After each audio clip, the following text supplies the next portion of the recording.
And a pleasant good afternoon to everyone out there in Irish Breakdown Land. I am Vince D'Addario. I am the football analyst here at irishbreakdown.com. And with me, as always, is that guy right there. It's Brian Driscoll. He is the publisher at irishbreakdown.com.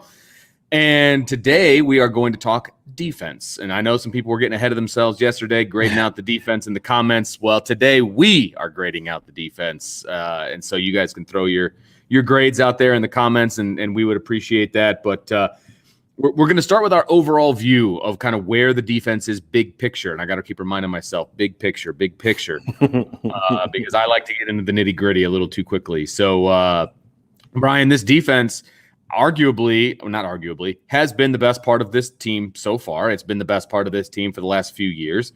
And without this defense, I hate to speculate what the record would be for Notre Dame right now. But, you know, that doesn't mean it doesn't have its flaws. And we're going to kind of jump into that. But big picture, what does this defense mean to Notre Dame? You know, I've enjoyed watching this defense. I think that's one of the reasons why maybe I haven't been as critical of it maybe as I need to be at times. Just the nature of our job. You know, that's what we do, is be critical, because Sure. I so enjoy watching this defense play. I enjoy watching these kids fly around. I love the aggressive nature of it. I've always kind of felt, if you're gonna beat me, you're gonna beat me because I'm going down. So, you know, I mean, because I'm giving you everything I got. I'm not gonna sit back and let you nickel and dime me. I'm coming at you. And if you're better than me and you can make those plays, then good for you. All right. But right. I enjoy it. I've enjoyed watching this defense evolve and mature and get better, which is what good, well-coached teams are supposed to do. You know, you get better each and every game, and you don't necessarily need 6 weeks to show moderate improvement. They got better almost immediately. There's also some things this defense has to clean up, right? And if it's going to get to the point where it can carry this team to the next level, whether it be this season or next, and I'm focusing on this season, then it needs to be better. It needs to get back to being a more consistent defense. That was the one thing that we saw. This defense has been more disruptive than previous defenses, in my opinion, much more so. Yeah. But it has also been, you know, we've talked about giving up more big plays, and it hasn't been quite as consistent within games. I think those are all areas I need to see. And, you know, like, we'll get into specifics of like finishing, right? This defense needs to finish better. Yep. Right? There's been 3 games in the fourth quarter where this defense has given up late scores that have either allowed the other team to tie it, take a lead, or pull ahead, like we saw in Virginia Tech. So there's a lot that needs to get cleaned up. But that also, Vince, is kind of what has me really liking this defense, because it's been pretty good, and it's still not anywhere close to being as good as it can be. And just like the offense, this staff needs to look at the midway point, say, hey, where have we been good? Where do we need to improve? And what are the things that we need to kind of change or alter or adjust or whatever? So that way we can come out, because here's the deal. It's an opposite of the offense. Offensively, they're facing the weak part of the schedule. Notre Dame's offense is facing the weak part of the schedule. There are no good defenses left on the schedule. I mean, the best one is Georgia Tech, who ranks 72nd in scoring defense. Right.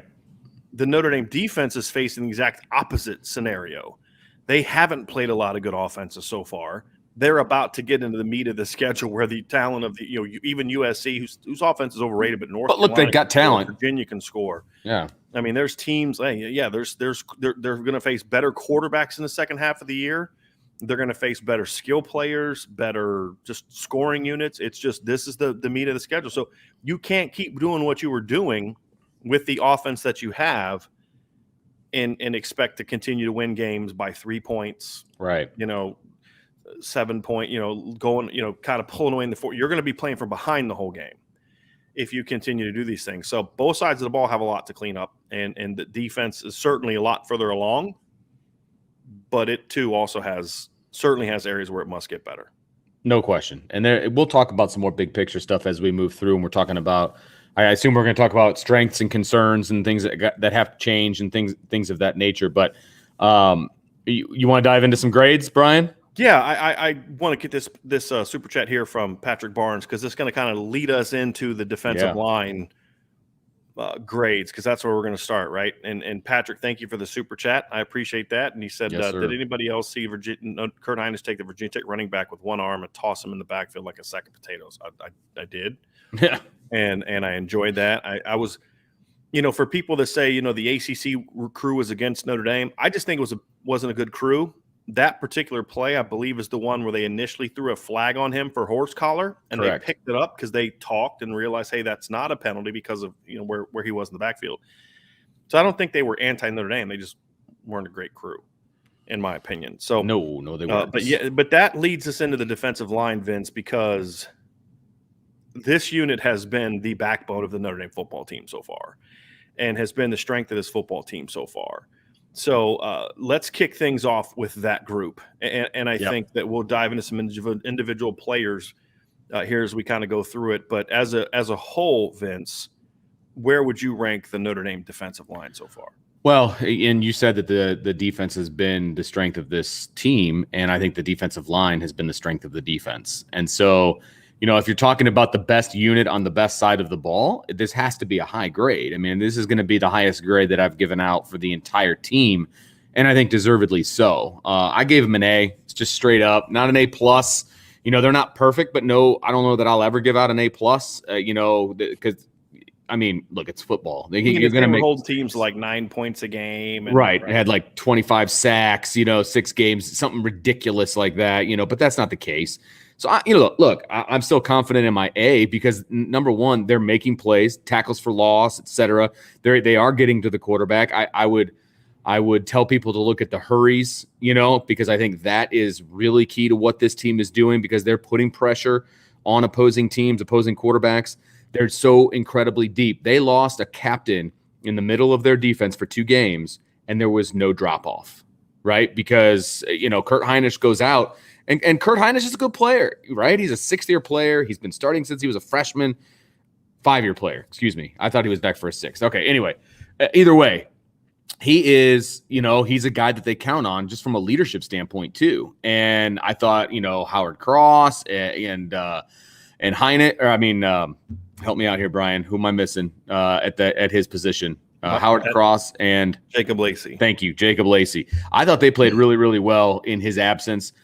They stepped up, and I think that the depth overall at the defensive line position, we said that it was going to be good.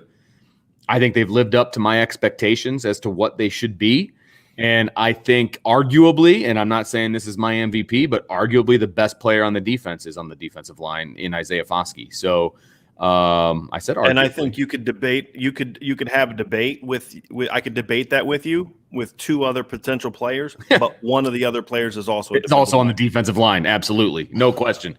If you look, if we were in like a debate club and you don't get to really choose, the side that you get to argue, I would be happy with either one of those 3 positions. You know what I mean? So I've just been very impressed with the defensive line, and so that's why they get an A for me.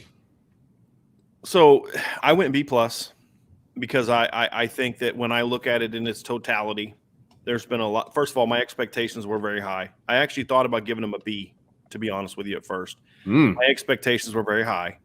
I think the unit has been very good. We talk about a lot of tackles for loss. They did early. They did against Virginia Tech. They went through a 3-game stretch where they didn't get much disruption in the backfield from a finishing standpoint. And that's kind of been an issue for me the last 3-4 games, Vince. And even against Virginia Tech is we're still not seeing this defensive line finish at the ball enough. And so what we've seen is some teams have been able to find ways to keep the linebackers from flowing hard downhill against the run. We're seeing some different things like that. And we haven't seen a defense that's been as disruptive lately. Right. 5 against Purdue, 3 tackles for loss against Wisconsin, only 2 against Cincinnati, back up to 8 against Virginia Tech, which was good. But honestly, they should have had like 13 against Virginia Tech when you consider they probably had 7 or 8 other opportunities for tackles behind the line, and they didn't finish. You've seen some costly mistakes at times. I think of Riley Mills shooting the wrong gap on the 89-yard touchdown run against Florida State. We've seen them losing contain. We saw them losing contain a little bit against Virginia Tech on Saturday. So, and like I said, the finishing part. So those 3 things keep me from really giving it an A, because for me to give them an A, they have to be reaching their potential.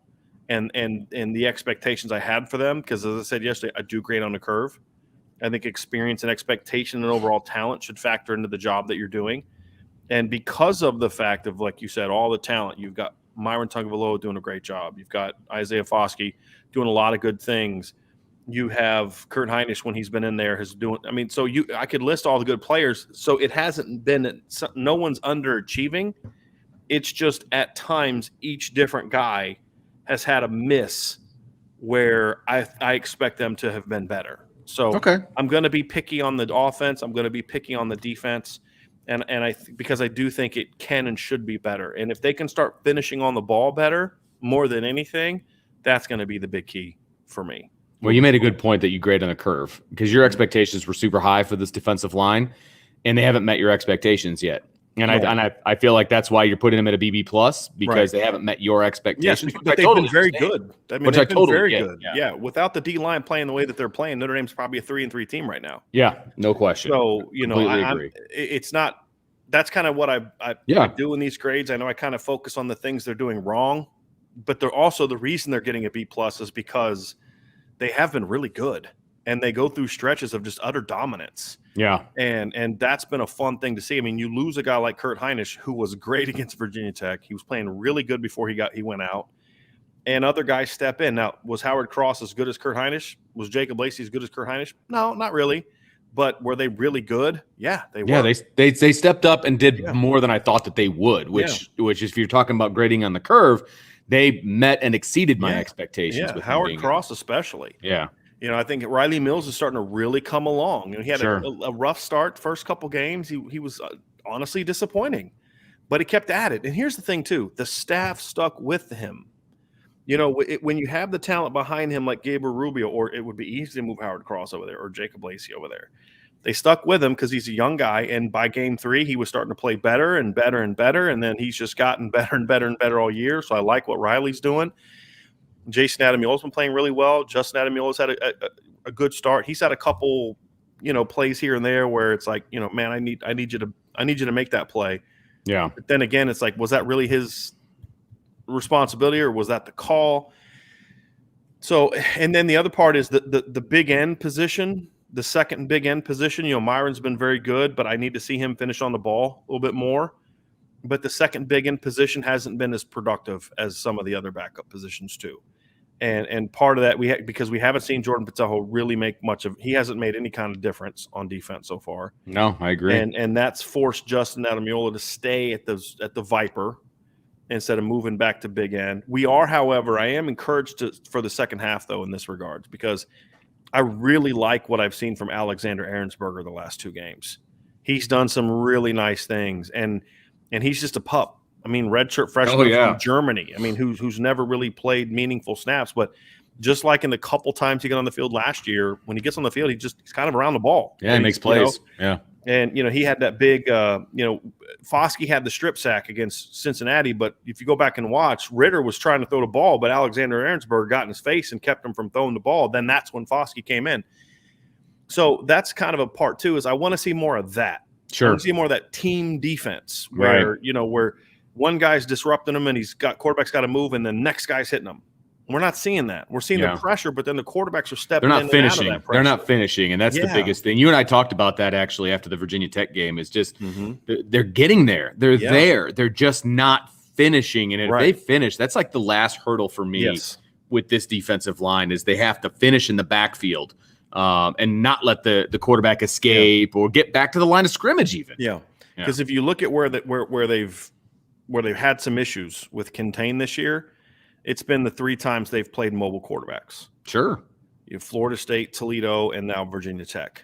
And those are games where they kind of got hurt a little bit. And so those are things that I need to see from this defense. And those are also the 3 games that teams have gone over 100 rushing yards against Notre Dame. So, again, I need to see that part too. And when you look at their second half schedule, there's not a lot of that. USC's quarterback's not mobile. Sam Howell can move around a little bit. But, I'm really looking forward to seeing, how they handle Jeff Sims from Georgia Tech, how they're going to handle Brendan Armstrong from Virginia. Guys can make plays with their legs. The North Carolina, Virginia, Georgia Tech stretch, that's 3 or 4 games. That's going to tell us a lot about where this defensive line is going to. But again, they've been very, very good. There's no question about it. The running backs and the defensive line have been, without question, in my opinion, the two best parts of this football team so far this season. So let's go linebackers, Vince. Okay. I think this is an area where you and I might have a little bit of a difference of opinion based on your grade. So I have no doubt that we're going to have a give difference me your of opinion grade here. and tell me why you're so high on this group. Well, I'm high on this group because, again, if we're grading on a curve, right? I had my expectations for this group, especially after the injuries that they incurred during fall practice, was very low. I was not anticipating a lot of success from this group, and I have been pleasantly surprised with this group. Now, we've said it a million times. JD Bertrand has stepped up and played really, really well. Of course, he stood out to us in fall camp, but I thought it was going to be in a reserve role, right? And it was like, okay, he's going to be great as a backup, Jordan Mattel. Maris Luafau. I thought everybody thought he was going to be the guy, and blah blah blah blah blah. And then he gets hurt, and so my expectations dropped a little bit. And then Drew White, I thought, and we discussed why, in the past, but I've been very pleasantly surprised with the way that he has played this year, because he's no longer worried about the guys around him. He's just worried about doing his job, which I like, and he has stepped up. The rover position, which I think we had to include in this linebacker spot here, has been quiet, but at the same time, that doesn't mean that it's bad in any stretch of the imagination. I mean, Jack Kaiser has done fine. We haven't been like, wow, Jack Kaiser really played a poor game. You know what I mean? It's been kind of a quiet season for him, but that's not necessarily a bad thing. He's just not Jeremiah Owusu-Koramoah. You know what I mean? And so I don't think we can hold that against him. I think he's doing his job. And I think that's important to understand too. So if I'm grading on a curve, my issue with the linebackers is at times they've gotten lost in pass coverage, right? And that's where I started to knock them down, was because at times they've been really good in pass coverage, but at times they get lost in pass coverage. And that's my biggest issue. Against the run game, I've been very happy with the linebackers, very happy. And I think a lot of that goes to the defensive line and what they're able to do, not allowing linemen to get up to the linebackers, letting them flow. The way that JD and Drew fire through gaps and get into the backfield and get to ball carriers sideline to sideline has been amazing. It's been great to watch. We haven't seen that in a couple of years from Notre Dame, and I'm enjoying it. I'm really enjoying watching these linebackers play. As I'm talking myself through it, I'm thinking to myself, maybe it's a little high, but you know what? I'm sticking to my guns, and I gave him a B. Show started. Once the show started, I gave him a B. You got to roll. I gave him a B. Like I said, there's room for improvement. There's no way I'm obviously going with an A. It's the pass coverage that brought it down to a B for me. I was kind of in the B plus area, and I was like, well, wait a minute. They've missed on some passes. So I was kind of B minus, B. I'm grading them on a curve like you did for the defensive line, and they have exceeded my expectations. So that's why I went from a B minus to a B. That's where I'm sticking. I went C plus. And the reason for that is when I look at this unit, I see a unit that's done all the things that you've said that they've done. I guess part of it was my expectations weren't as low as yours were for this group because of, like you said, of what JD Bertrand showed during the fall. Now, if Maris was playing, would they be better? Sure, they'd be better. But that's the reality. I mean, he's not there. So we got to grade on what they are. I'll start with Rover. I don't think the Rovers have made a lot of mistakes, but and I'm not asking them to be Jeremiah Owusu-Koramoah, but they need more production than what we've seen for me to be able to say, yeah, they're doing their job and they're doing the things that they need to do. When I look at the total numbers, I'm looking at it here. Isaiah Pryor's got 1 tackle for loss. Jack Kaiser has 0 tackles for loss. That surprises me, though. One combined tackle for loss from the 2 Rovers. Yeah, is okay. It's not. I mean, again, have they had a ton of opportunities? Not really, but they need to be better. There was a play they ran a jet sweep and Jack Kaiser got sealed inside, and there's been some times when Isaiah Pryor wasn't where he needed to be, and there's been a lot of times when they're not on the field too. In certain situations. So it's not like Jeremiah where he was on the field all 3 downs. Like they're playing the position differently. Right. But there still needs to be, to me, more opportunities for production from that group. And they've made a lot of tackles, 42 tackles through 6 games. That means the Rover positions is on pace for over 80 tackles this year. So that's good, but there just hasn't been a lot of disruption outside of a huge play, which was Jack Kaiser stepping in front of that pass to basically put that Wisconsin game away. I mean, that's a huge play. Yeah, no doubt. I just kind of feel like I thought we'd see more of that. Not pick sixes, but just more disruption. Sure. From that group. We haven't seen a lot of tip balls. We haven't seen sacks. We've seen them flying around, but I just feel like that group's got to be better. I thought Drew White started the season a little slow. He's really coming on lately. Bo Bauer has been pretty much, just a body at Mike so far this year in a lot of instances. His pass coverage leaves a lot to be desired. I think that J.D. Bertrand has been excellent against the run. He's had some issues in the pass game, and those things to me have to balance itself out. And we had a super chat from Bill Kostrub where he says, "Is this defensive unit good enough to cover any gaps and just let Isaiah Foskey attack and wreak havoc?" To me, Bill, that's kind of – I waited to bring this up during the linebacker conversation because that's a big question for me.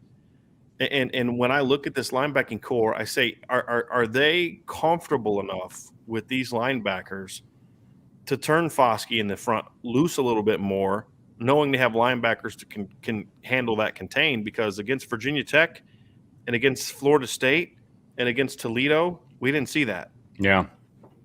And when you combine that with the Cincinnati game where the linebackers really got smoked in coverage, J.D. had a rough game. Bo Bauer had a just awful drop. That's why I got to say, look, they need to be better, and they can be better. There have been stretches when they've been really good, but they need to be better. Now, for me, it's getting Drew White to continue doing what he's doing, because if Drew White had played all 6 games like he's played the last, I say 3, my grade just with him and the way he's played goes up. He's been pretty darn good this year. He had a couple bad fits on that first touchdown drive, but that's going to happen.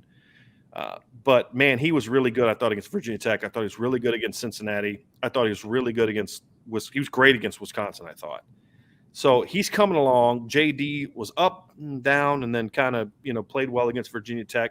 It's what you're going to see from a first-year player, the guy that's never really played meaningful snaps. Right. Now he's got that experience under his belt. Now my expectations is the second half, you clean up some of those mistakes that you're making while continuing to be as disruptive as he's been, because he's made a lot of plays. So that's kind of where I'm at, Vince. I just need to see a little bit more disruptive production from the linebackers. When I look at tackles for loss, J.D. Bertrand is second on the defense with 5. But after that, Drew White's got 2, and Isaiah Pryor has 1. That's it. So, we're 6 games through the season, and the linebackers have 8 tackles for loss. It's not great. Right. As a unit, they're barely on pace to get, they're not sniffing 20, right? And even if you took Jeremiah Wusu-Koramoah away last year, the tackle for loss production from the linebackers was to me about on par or better than that. Now you add in that rover position, and to me, so that's kind of where I'm like, I need to see more from the unit in the second half of the season. But the potential's there. Is just clean up some of the mistakes is really the thing for me. And I think they also do. I would like to see them kind of be a little bit more flexible with how they line up in their nickel package. I don't see the value that Bo Bauer brings them on third down. And they've been married to that for 2 years, and I don't get it. I think there's a lot of things Bo Bauer can do well. I don't think that's one of them, in my opinion. Is a third, unless they're just going to turn him loose and let him rush, but they don't. They have him do all types of things, And when he's been able to rush, he's had a couple of nice plays. He had a pass break up against, was it Toledo? It was against Toledo, right? I think so. We had a nice pass rush up the middle, got in the quarterback's face, got his hands up, broke up a pass. He's got an interception on the season. Who was? I'm trying to remember who that was against. Who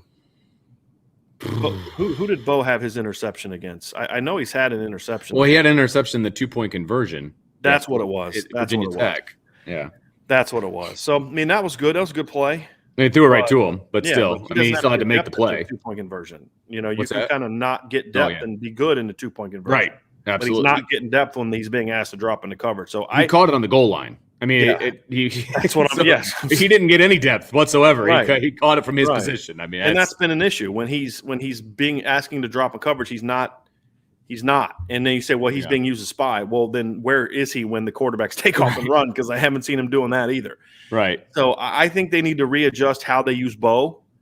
I think Bo brings value to this defense, no question. But I don't know if it's how they're using him right now. Yeah. And then they need to find a way to, give JD just a series or two here and there, a little bit of a breather, however that's going to be. I think that would be something that I would like to see a little bit too. But yeah, so that's where I'm at with the linebackers, Vince. So you wanted to do the secondary into two positions, correct? I did, yeah. Okay. Mix them up a little bit, just kind of because I think that we could easily make an argument that they need to be graded separately, just with the way that they've played. So yeah, absolutely. All right, so let's begin with the cornerbacks. Corners. Okay. So give me your grade and what you've seen from that unit so far this season. So, I'm the self-proclaimed president of the Cam Hart Fan Association, right? I love what Cam Hart brings to the table. If it was just him, this is a high grade. I thought he's played very, very well. Yes, he has missed tackles. He missed that big tackle, on the third down. He missed the tackle on the goal line. I get it. I totally get it. And he needs to make those plays. That's young kid plays that he has to make. And he's a first-year starter. But other than that, there's a reason his number doesn't get called very often, because teams are looking away from number 5, and he's playing the field, and they're looking away from him. So I think that has to be taken into account. But there are other corners that are involved. And, the corners that have gotten playing time thus far, you've got Clarence Lewis, you've got Tariq Bracy, and you've got, to a degree, Ramon Henderson. And there is something to be the three of those guys. I'll take even Ramon Henderson out of it, because when he made his big mistake, they took him out, and he hasn't really seen the field since. But Tariq Bracy and Tariq Bracy and Clarence Lewis, they're getting picked on because nobody wants to pick on Cam Hart.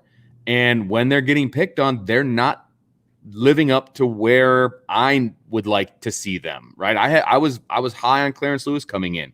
We were hoping that Tariq Bracy was going to have a bounce back year. And I'm not saying everything that they've done is bad. I'm not saying that at all. But when big plays happen, it's either 28 or 6. And most of the time it's 6, which is not good. You need 2 top-level corners if you want to be successful. And they don't have that right now. They're playing okay. They're not playing great. Cam Hart's playing great overall. But you have to take into account those other guys. So for me, this is the first time I drop into the C category. I'm giving them a C+, because I think that, the play of the other 2 brings them down, but Cam Hart is playing, I think, better than most people probably anticipated that he would play. So he has to bring that grade up a little bit. So I'm giving this group a C+. That's where I'm at with the corners. Yeah, I know you were kind of battling back and forth between B- to C+. I was, yeah. That's where I'm at. I thought the corners played pretty darn well the first couple games of the year, with the exception of a couple silly holding penalties that were unnecessary. Agreed. I thought that overall they played well early. As you said, in the last 3 games, they're picking on those other corners a lot. And I honestly feel like my grade might have jumped to a B+ if Cam Hart makes that tackle against Virginia Tech. And I know that one play, but that one play led to other things in the cornerback position in that game. Yeah. And you're up 14-13 right then. You get a stop. Who knows what your offense can do with it? But instead, next time the offense gets back on the field, so the offense scores to go up 14-10 against Virginia Tech. They didn't get back on the field again until Virginia Tech had put together 2 field goal drives. They got 3 and 3 to go up 16-14. So it had been a while since the offense had been on the field, and that's because the defense missed opportunities on both drives. Right. And the corners were a big part of that. So, I got to look at that. I look at Cincinnati, and Clarence Lewis got absolutely worked by Alec Pierce in the one loss of the season. He had some issues against Wisconsin, who does not throw the ball well. Tariq Bracy's been just kind of solid all year. Yeah, he's just been kind of there. He struggled. He hasn't gotten burned, but he hasn't made a ton of plays until he stepped in front of that one pass. That was a huge play in that game, because it was a huge play in that game. Nothing in the second half. Yeah, and he was not having a great game at that point. But a big play like that can turn things around, no doubt. Right, and so and if he doesn't make that play, my grade might be lower. Yeah, that's true. Who knows what? Because look, remember, Notre Dame's only score of the second half prior to Jack Cohn going back in the game was on Tariq Bracy's interception. He gave him a 29-yard field, And that's huge. I mean, when your offense is scuffling, that's something the defense has to do. And that's what you do. That's what a great defense is supposed to do. So I settled on a C+. I thought they were a B unit early in the year to B plus-ish. They've been like a C- group the last few games as a whole. And so that's why I settled on C+. I think the potential is there for them to take another step forward. Me too. But they're going to also have to figure out some things because I don't – Ramon Henderson's just, to me, not getting it done. And the other two guys haven't been good enough to say, hey, do we want to at least consider getting a Ryan Barnes, Philip Riley, somehow involved in this thing? Right. Especially against a team like USC, right? That there's going to be wide receivers all over the field. You know what I mean? The next couple opponents are going to be that way. North Carolina is going to be that way as well. So that's why I'm at C+ for the corners. I think we're on the same page there. P Money Official has a super chat that's relevant to this conversation. Appreciate that. He said, I don't think Clarence Lewis should be starting at a school like Notre Dame. His footwork is too slow, and he's just too slow for a DB. I would disagree with that. I don't think he's too slow for a DB. I don't think Clarence Lewis is slow. I don't think he's fast enough to be a top-level corner. I think he's got the body and the game of a safety. And I think as a safety, his speed would be just fine because of how he would be used. Yeah, we've talked about that in the future potentially being a move that they could make because of the depth at corner. The problem is you've got a bunch of field corners. That's the problem because they think Cam Hart's a better field corner. Now, I would strongly consider moving Cam back to the boundary for the second half of the season because he is your best corner. And the rest of your DBs aren't playing the boundary well. And that's what happened in Cincinnati. I mean, your boundary corner has to be a guy that can go one-on-one. And they tried that against Cincinnati, and Alec Pierce worked Clarence. But I think Clarence is a good football player. Let's not forget, too, Clarence is just a sophomore. And he played about half the year last year. So to me, he's still learning. I don't think he has great cover one footwork. That's where I do agree with P Money. He's not a cover corner. I think if in Clark Lee's defense, he'd be better because he'd be playing a lot more zone. In Marcus Freeman's defense, that's not what Marcus Freeman's defense does. Now, that's going to be up to Coach Freeman to figure out ways to say, okay, well, if we're going to keep rolling Clarence out there, then we need to make sure we're doing things with him to the field or boundary, wherever he is, that are going to protect him a little bit. You can't ask Clarence Lewis you can't get mad at Clarence Lewis for going out there and getting beat by guys that he shouldn't be playing in man coverage. Right. I mean, because you're putting him in a position to not be successful. Right. So they're going to have to either consider moving him and Tariq back to the field, because Tariq is playing the field, but they're going to have to consider moving Clarence back to the field, doing more things to then protect him with the rover and that safety, and then letting Clarence be more of getting Cam Hart back to the boundary. They're going to have to consider that. Yes, I know Cam's played great at the field, but you're getting really exposed in the boundary, and that makes me a little nervous heading into the second half of the season. Sure. Against some teams that can throw the ball pretty effectively. That's what they do. I mean, that's their offense. 3 of your next 4 opponents are really good at throwing the football, and that's the one thing Stanford does well. Stanford's got really good big receivers, and Tanner McKee is a really good passer. He can throw. Now, he can't move at all, so that's where the pass rush is going to be important. But, they've got big receivers. And they're gonna have to figure that out. So they're gonna have to come up with some answers. P Money, I appreciate that super chat, but I agree with part of what you're saying. I just don't agree with the overall conclusion about him being not a DB. I just don't think he's a fit at corner, which we have talked about that. And look, I'll be honest with you, some of the sources I have at around the program have said to me that's what they're hoping he can eventually be is a safety. You have to understand right now, because of past recruiting woes, they can't really afford to move him right now because, Ramon Henderson's not that guy. Now, obviously, Coach Mickens brought in a really good freshman class. They're freshmen. JoJo's hurt. I think Chance Tucker's hurt. I'm not 100% sure on that, but I noticed he's been in street clothes the last couple home games. So I think he's hurt. I could be wrong on that, but I think he's hurt. And then, of course, for whatever reason, they don't think Ryan and Phillip are ready yet. But I think now Phillip's played some special teams. We have seen him on special teams. So he's at least doing some of that. Sure. So I would strongly consider that. But That's also why they recruited so many corners in the 2022 class, the Benjamin Morrison, Devin Moore, Jaden Mickey, Jaden Bellamy class, because they're hoping that by 2022, with that freshman class, which flat out has some dudes that can play as freshmen. I mean, Morrison, Mickey, and Moore can all play as freshmen at Notre Dame, in my opinion. Right. They're going to have huge depth. Yes. Oh, yes. Huge depth. And then Cam Hart's back. You'll have – Henry Ramon will be a year older, but then Phillip and Ryan Barnes will be a year older. JoJo will be back, assuming he's still on defense because they're so thin at receiver they may have no choice but to move him there. And then Chance Tucker will have a full year in the weight room. Between all those guys, I think you're going to be okay at corner. And that's when you can consider moving because there's the safety depth chart is going to look a lot different, in my opinion, next year because Kyle's going to be gone. You're going to have to see some guys get moved there. No, even if they do get Xavier Nwonk, but they're going to have to move some guys there.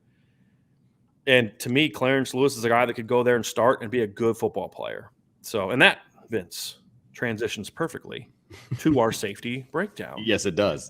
Give me your grade, please, sir, kind sir, and tell me why you are there. Well, it's funny.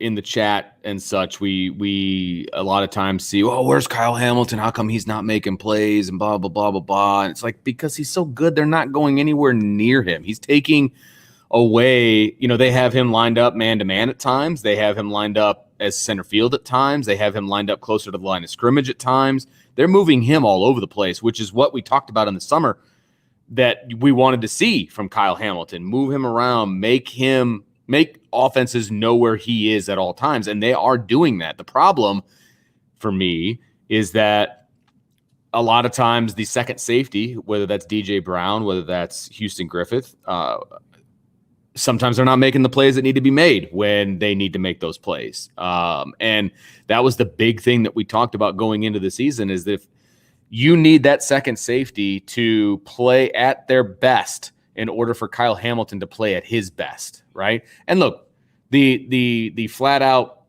miss by Kyle Hamilton on that touchdown pass against Cincinnati, it was bad, right? I mean, he got turned around. The one knock I will have on Kyle Hamilton is when he's in man coverage, he doesn't look back to the ball at all. And I've noticed that a few different times when I've seen he immediately turns his back to the quarterback and then just watches the receiver, which is fine, but you got to get your head around, and he doesn't get his head around fast enough. And that's what hurt him on that touchdown pass because he played it as if the ball was going to be out in front of the receiver, which it should have been. It was an underthrown ball, and I'm sorry, that wasn't on purpose, I don't think. And the receiver made a really good job of adjusting to the ball, and it made Kyle Hamilton look silly. I mean, it flat out. But other than that, I think Kyle Hamilton has done a pretty darn good job. And my issue with the safeties is that I don't think the second safety has lived up to the billing. They haven't done what I think that they need to do. Mm-hmm. So you've got Kyle Hamilton up here. You've got the other safeties here. So you've got to kind of find a happy medium when you're giving them a grade. And so I'm going to give them a B, just a solid B, right down Broadway B. I think that there's room to improve. I think that I've seen flashes of really good things from Houston, mm-hmm. but I've also seen him get blocked when he doesn't need to get blocked. I've seen him come up late in run support when that doesn't need to be the case. And I've also seen him fight through blocks. I've seen him come up in great run support. So it gives me, positive thoughts that things can go in a better direction with that second safety. I'm not going to knock Kyle Hamilton. Of course, he's made some mistakes. Every player is going to make mistakes, but he's playing at an All-American level, and that's what you want from your All-American. So I just need better play from the second safety. Mm-hmm. So B for me. I mean, I could pick apart a couple of the mistakes that Kyle's made. He didn't play great against Toledo, but every player is going to get beat from time to time. I think Kyle's been great. He's been excellent. But to your point, I think they're being forced to use him to protect the other secondary players more than they need to. Agreed. And I think that's keeping them from using him as a weapon because we've even seen that in games where they have brought him on pressures. They end up throwing right behind him and somebody else gets beat. And that's problematic. When you look at Houston, I thought Houston got off to a really good start this season. I thought he was really good the first probably 2-3 games of the year. And he had that one big mistake against Florida State where he got beat, technique faltered him, got smoked. But other than that, I thought he had a really good start to the season. He's been less aggressive the last few games, and that's cost him. Now he had a big game, kind of a not game saving, but saved 4 points in a game you won by 3. He saved 4 points, right, by making that tackle at the 2-yard line. Then the defense has the goal line stand to get the ball back, down 10-0 instead of 14-0. But he has been slow to get off the hash the last couple games in coverage, which is leaving your corners more exposed, and he's running into blocks in the alley the last couple games. Right. And he's got to be better than that. He is better than that. We've seen him be better than that. So he's going to have to get back on track. DJ Brown had a really nice game against Purdue. Really nice game. And we haven't really seen him do anything since. And he had some couple issues early in the season too. And then, of course, you don't really have a fourth safety. Right, and they haven't played a fourth safety for a reason. They don't have one. They don't have one. So that's a little bit concerning for me. I went B on this because I gave Kyle Hamilton an A. Right. I gave Houston a C+ and DJ a C, and you add them all together, it's B. Yeah. As a unit. So you've got the best safety in the country. It's doing a really good job, making a lot of plays. Your other guys have to be better, and they can be better. And so if they could play, not even taking what I think they can do. If you just take Houston and DJ when they've played well in this season, they've shown they can do certain things. If you just take that level of play and make it a consistent thing, then this defensive performance is much better. Yeah, at safety. Absolutely. The grade is much better at safety. So I'm going B.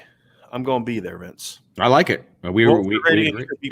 It was a B. I went B. I had 2 written down, and I was like, B. I had BB+ written down, and I decided to stick with a B just because, as of late, the safeties haven't been doing as well as they did. The second safety hasn't been doing as well as they did at the beginning of the season. So I would not be shocked at all. So just so people understand, my understanding, talking to a couple different sources, is that Xavier Watts has actually spent the last 2 to 3 weeks playing safety, not rover.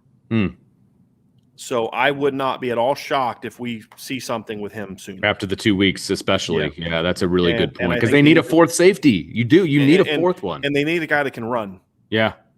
And DJ and Houston are good football players, but they're not rangy guys with that are going to cover. Xavier can run.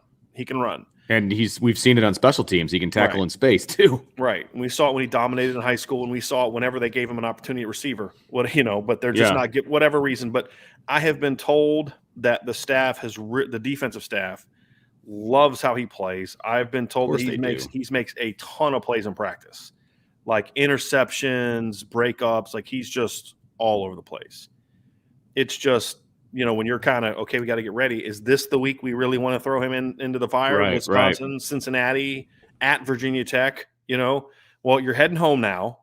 Right. You got 2 games in a row, night games against teams that want to throw the football. Yeah. Yeah. They got 3 left at home, like in a row at home right now, don't they? Don't they have is Navy a road game? I thought Navy was home as well. No, Navy's a home game. Okay. So you got 3 straight home games coming up. And that's kind of, to me, that's your chance to kind of say, okay, let's get him rolling. Let's get Xavier rolling and find a home for him. So I'm curious to see if there are any changes in the secondary the second half of the season. And I think that at corner and safety, there's a couple young guys that they need to say, okay, let's try to activate this kid, get him rolling, see how he handles practice, and then throw him in there. So I'm in no way surprised that Xavier Watts is making plays in practice. No, in any He's way. just a football player. Yeah. Just the fact that they didn't see that on offense is something I don't want to discuss right now. I was going to, but it's just going to send me on a tangent, and we're not going to get to the rest of the show because you got to leave in 13 minutes. So I'm not going to go there. Okay. But so let's talk, Vince. Let's talk about the defense as a whole. Let's talk about the second half of the season. And, we've kind of addressed a lot of the strengths and weaknesses of this unit so far. Strengths. Defensive line is no doubt. Great. They've got to do a better job finishing. Are there things that the staff can do to enhance that? Those are one of the things you got to think about as a staff. What were you going to say, Vince? No, I was just going to say pressure. They've been really good at pressure. They've been disruptive. They've been disruptive. They've gotten quarterbacks into hurry mode. They've been able to do those things. It's just, you're right. It's the F word. You got to finish. I mean, that's the biggest thing. They have to finish those plays to take that next step.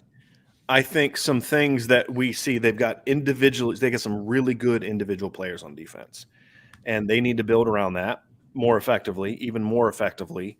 They have some areas on the second level and third level where they either need to be more productive of the guys who are playing that need to keep playing, the Rovers. I'm not saying find a new Rover. I like the kids there. I like Jack Kaiser a lot. I like Pryor. What can you do to get Jack Kaiser more engaged? What can you do to get Pryor more involved? What can you do to better utilize Bo Bauer? Those are things I want to see.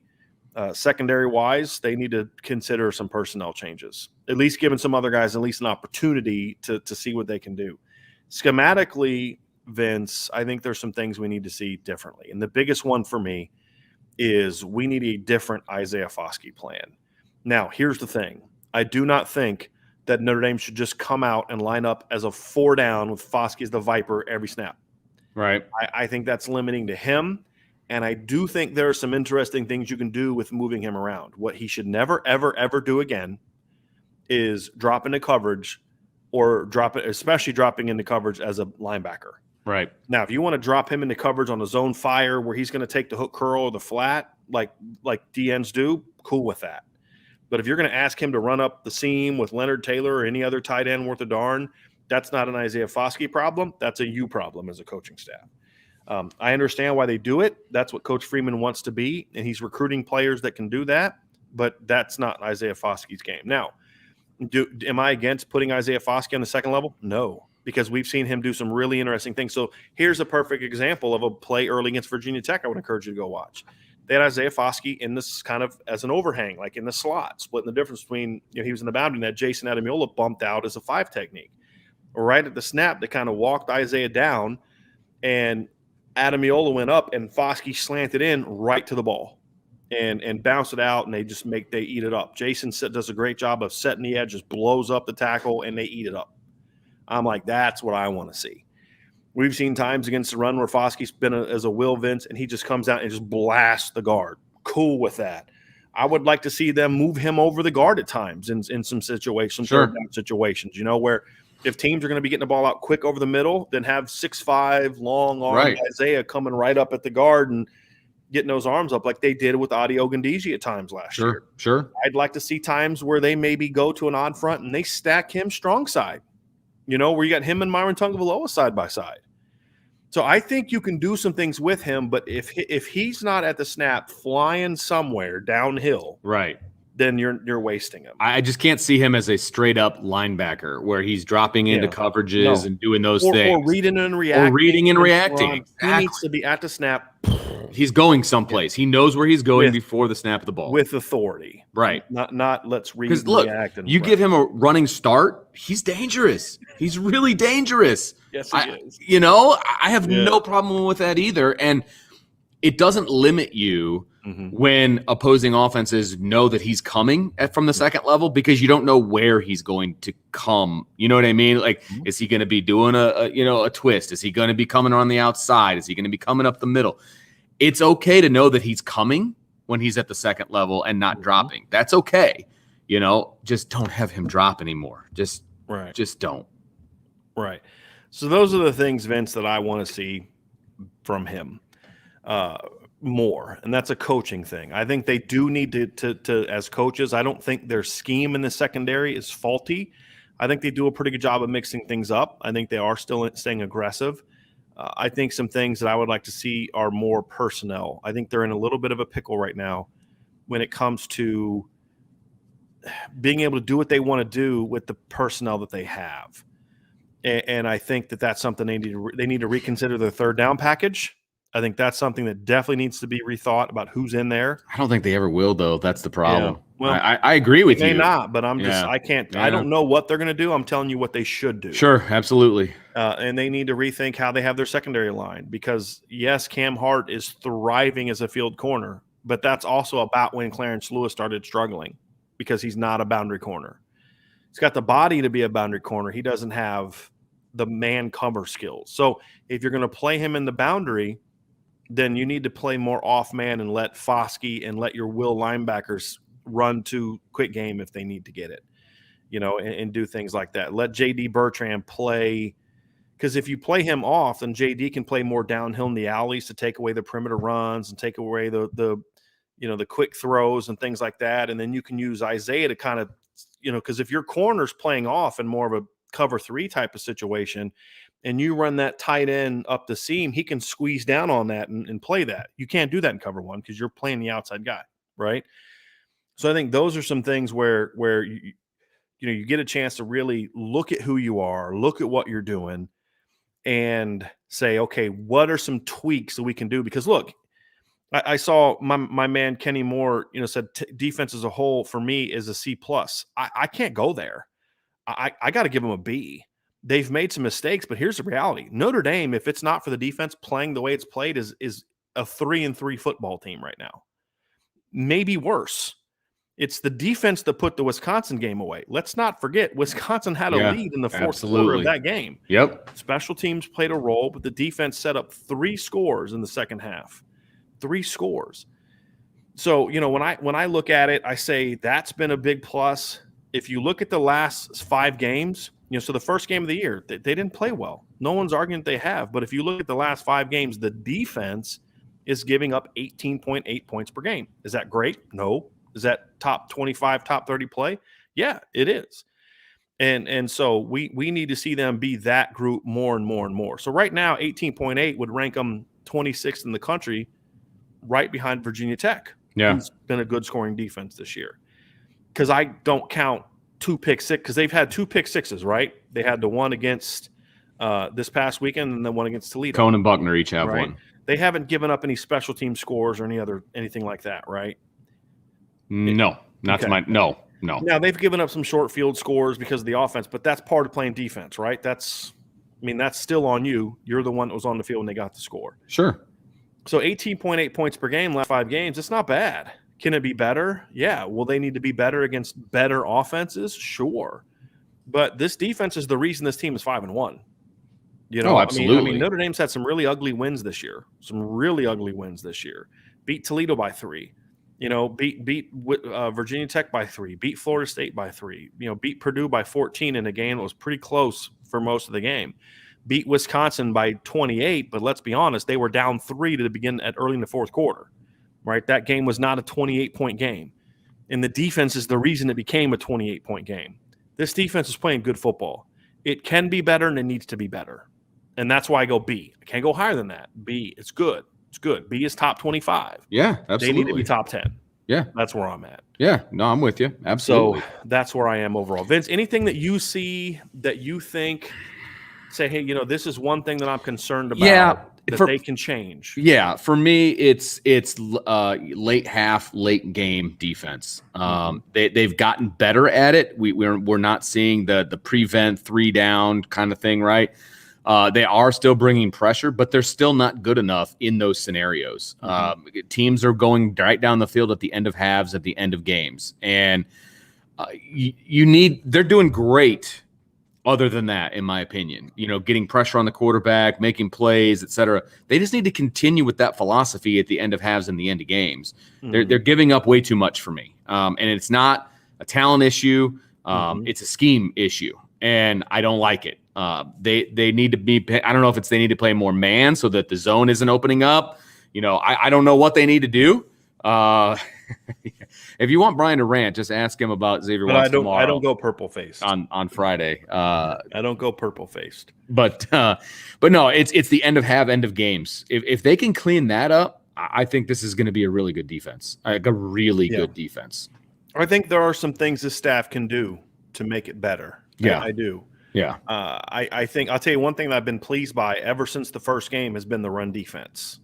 Just like pure running game. There's been issues with contain in the pass game with mobile quarterbacks, right? Yeah, but they gave up 127 yards rushing to Toledo. In the next 3 games, they held their opponents under 100 yards, and Virginia Tech barely went over 100 in this past game. but it wasn't by much, and it was really by scrambles. I mean, that's where it was. It was by scrambles. And so when you look at Virginia Tech, even they didn't have over 100 rushing yards, like just rushing yards. So that part's been good. They have to just figure out some ways to limit the big plays. That's the biggest thing. And there are about 3 or 4 things that they can do personnel-wise, scheme-wise, and other ways that, in my opinion, can allow you to limit that effectiveness and limit those big plays. Because if they just clean up the big plays, this defense starts burying people. Yeah, that's no question. It's just now they're going to start playing some offenses that can really rip off some big plays. And that's the concern. So we're going to find out, but this unit is going to have to start helping. But here's the other thing too.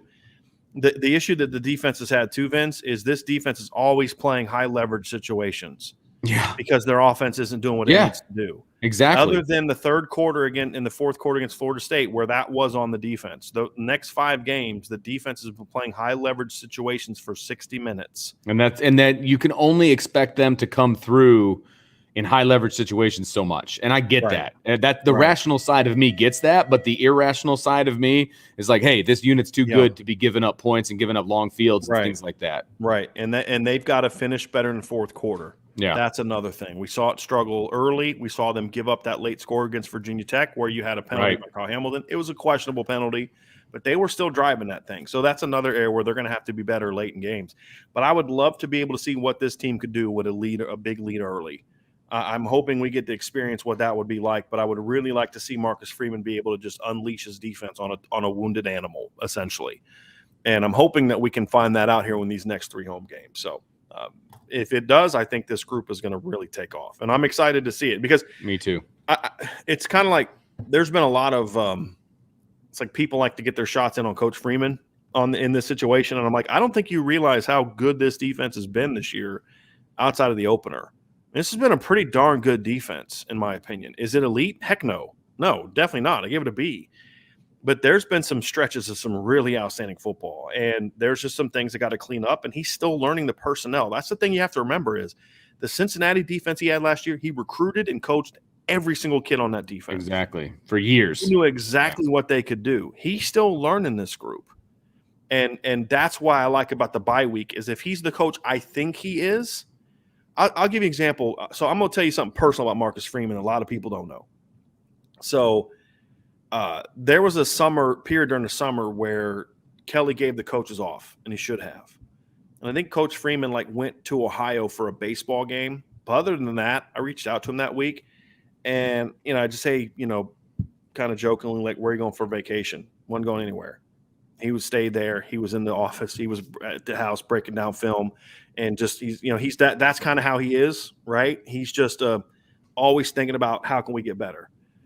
And so if he's the coach I think he is, he's going to be spending a lot of time this week thinking about what can we do to get better. Self-scouting. Where are we really good and how can we capitalize on that? Right. Yeah. Right. And so that's kind of what I like about him. And that's why I guess I'm more optimistic than I am about the offense that things are going to get fixed. Plus he's got good coaches around him. And that's the thing Tommy Rees does not have. I agree.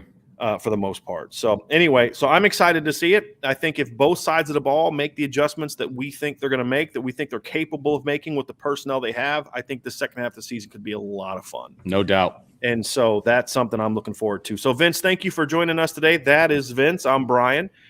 We are going to get out here. Oh, here, let's see here. He had brought up Lou. Tommy Gunn says, as the great late Lou used to say, people only think big games are the games Notre Dame loses. Not sure how he to actually word it. No, that's exactly what Lou would say.